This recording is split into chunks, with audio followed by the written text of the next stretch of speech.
En Ituri, Thomas Lubanga et les restes des membres de la task force viennent de regagner la ville de Bunia ce mardi sous l'accompagnement de la population locale.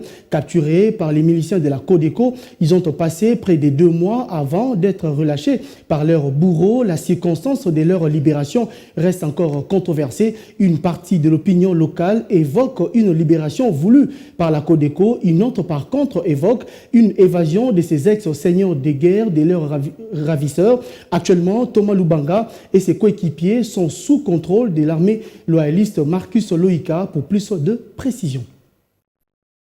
Une nouvelle est repentie depuis l'avant-midi de ce mardi dans la ville de Bunia, chef-lieu de la province de l'Ituri. Thomas Lubanga, Floribert Ndiabou et des colonels FARDC qui sont restés en otage viennent d'être libérés de la main des miliciens de la Codeco dans le territoire de Djougouane Ituri. Une nouvelle confirmée par Pitou Ribi, porte-parole de la Task Force. Ils ont déjà regagné Bunia sous un accompagnement de la population satisfaite de cette nouvelle.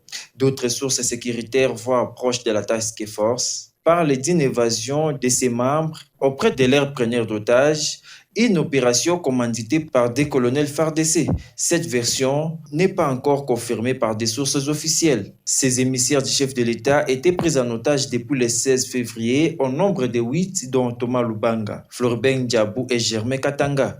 La Task Force est une structure composée des anciens seigneurs de guerre et des notables de l'Ituri, dépêchés en province par le président de la République pour sensibiliser les groupes armés locaux à adhérer au processus de la paix.